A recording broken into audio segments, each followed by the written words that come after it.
اولا ای دشمنی کشکش بن کشا من نامرم بن خخات بن خدریا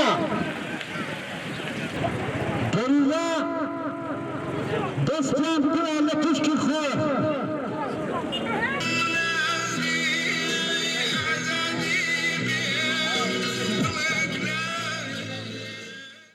ئامادەبوانی خۆشەویست ئەم کاتەدان باش و بەخێر بێن. وەک دەزانن سوپای داگیرکەرەکەی تورکیای چاوچنۆک و تورکیای فاشیست جارێکی تر چاوی بڕیوەتەوە خاک و نیشتیمانی کوردان و بە بیانووی گەریلاکانی پەکەکە بە پێشکەوتوترین چەشی دنیا سنوورەکانمان و گوند و دێهاتەکانمان بردومان دەکات و قوربانی یەکەمیش هاوڵاتیانی سڤیل و ستەم دیدەی گەلی کوردن.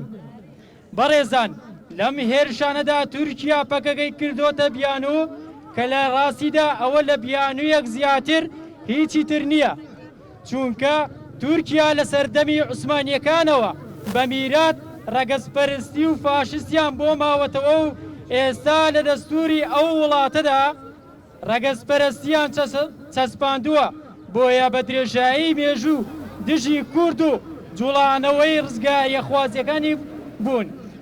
لە هەر کوێیەکی دنیا جوڵانەوەیەکی کوردان هەبوو بێت دژایەتیان کردووە و ئەم هێرش و پەلامەردانی ئێستاش هەر لەو چوارچێوەیەدایە. بۆیە چاویان بە فیدراڵیەی باشووری کوردستان هەڵنایەت. بە بیانووی بوونی پەکەکە ڕۆژانە بە بەرچاوی دنیاوە سەروەری خاکمان پێشێل دەکات و بردومانی سنوورەکانمان دەکات تا دێت داگیرکاری زیاتر لە باشووری کوردستان ئەنجام دەدات. هاو نیشتیمانیانی خۆشەویست، ئەم سنوور بازانانەی تورکیا کاتێکدایە کە ئەردۆغان سیستەمی حکومڕانی تورکیای گۆڕیوە و خۆی کردوتە کەسی یەکەم. لەو چوارچێوەدا چاوی لە هەموو ئەو ناوچانە بڕیوە کە لەژێر دەسەڵاتی دەوڵەتی عوسمانیدا بوون بە باشووری کوردستانشەوە. هەر بۆیە داواکاری لە حکوومەتی عێراق و حکوومەتی هەرێمی کوردستان و وڵاتانی زلهێز کە سنوورێک بۆ ئەو بەردومانە داگیرکاریانەی تورکیادا بنێت و چیتر ڕێگە بە پێشێلکردنی سەروەری خاکی کوردستان نەدەن. هەروەها داوا لە پەرلەمانی کوردستان دەکەین هەڵسێت بە جێبەجێکردنی ئەو بڕیارەی کە لە بەرواری 13/5/2003دا داوێتی کە باس لە دەرکردنی بنکە سەربازیەکانی تورکیا دەکات لە هەرێمی کوردستان بۆ ئەو مەبەستەش سەرجەم پەیوەندیەکانی کورد بخەنەگەڕ تا تورکیا ناچار بەخشانەوە بکات. هەروەها داوا لە سەرجەم لایەنە سیاسیەکانی باشووری کوردستان دەکەین هەڵوێستی جدیان هەبێت و دەست لە ناودەست پارێزگاری لە یەکپارچەیی خاکی کوردستان بکەن. ڕێگە نەدەن هیچ کەس و لایەنێک دەستکەوتەکانی خەڵکی کوردستان بۆ خزمەتی دوژمنانی بەکاربێنێت لە پێناو بەرژەوەندی شەخصێک یاخود نەماڵەیەک.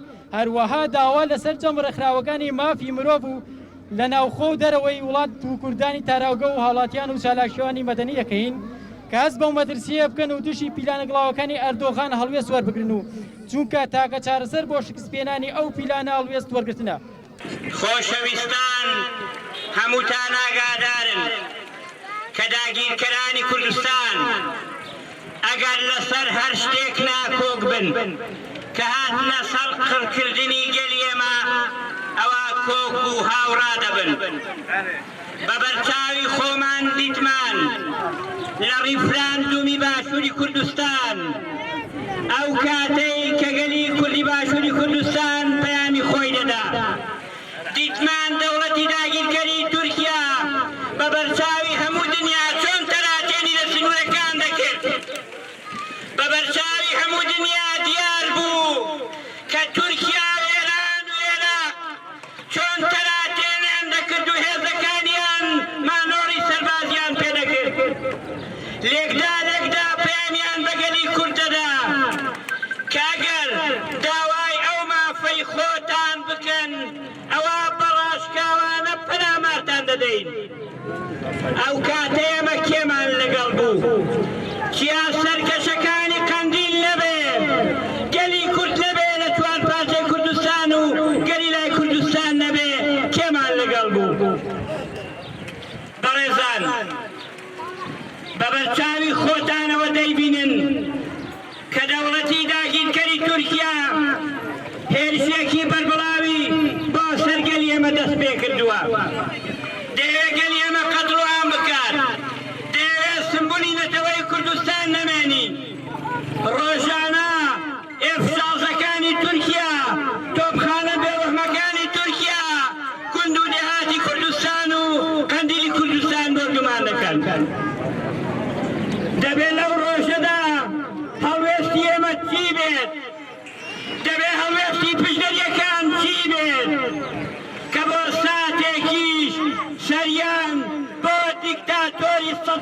پێنەوی نەکردووە زۆر جار سەدام حوسێنی دیکتاتۆر دەیویست پەلاماری قەندیلی کوردستان بدە بەڵام هەموو جارێک سەری لە چیای سادر و چیا سەرگەشتەکانی قەندیل دەدا.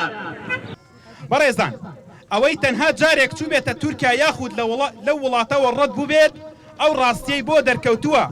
ئەگەر باوەڕ ناکەن لەو کەسانە بپرسن سەفەری تورکیایان کردووە یاخود لە هەندەرانن بزانن لەسەر قسەکردن بە زمانی کوردی یان ئاڵای کوردستان لەناو مۆبایلەکانیاندا یان پۆستێکی فەیسبوک لەسەر کورد یاخود هەر شتێکی تری کە دەلالەت بکات لە کوردبوونی ئەو کەسە بە ناشرینترین شێوە و بە سجنکردنی لەناو WCدا سزا دراوە و بە تونترین شێوە سوکایەتی پێکراوە.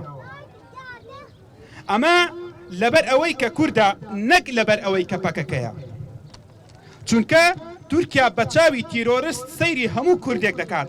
ئەوانەشی ئێستا نۆکەری دەکەن تا ئێستا ئیشی پێیانە. هاوشێوەی دەمیرتاش دواتر یان بە تیرۆریستیان دەزانێت یان بە پشتیوانیکردنی تیرۆر تۆمەتباریان دەکات و دایانخاتە سوچی زیندانەوە. کەواتە با ئیتر خۆمان بەو قسانە هەڵنەخەڵەتێنین و فریوی نۆکەرانی دەوڵەتی تورکیا نەخۆین کە پێمان وابێت تورکیا تەنها دژایەتی پەکەکە دەکات.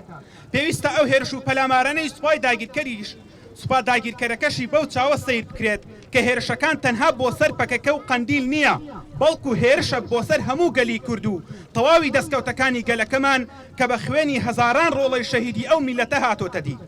ئەوانەشی تا دوێنێ ئەیانوت ئامادەین لە پێناو خاشی کوردستاندا ئەوانەشی تا دوێنێ ئەیانوت ئامادەین لە پێناو بستێکی خاشی کوردستاندا بجەنگین و پەیامیان بە هەموو دنیادا بوو، ئەمڕۆ بە بەرچاویانەوە نەک بستێکی خاشی کوردستان بەڵکو بەدەیان کیلۆمەتر لە خاشی کوردستان داگیر کراوە و هاوڵاتیانی کورد دەبنە قوربانی کەچی نەک هەر قسە ناکەن بەڵکو فزەیەکیشان لێوە نایەت و بەڵکو پێش سوپای داگیرکەری تورکیا کەوتون و دواتر ئەمە بە کوردایەتی بە خەڵک دەفرۆشنەوە.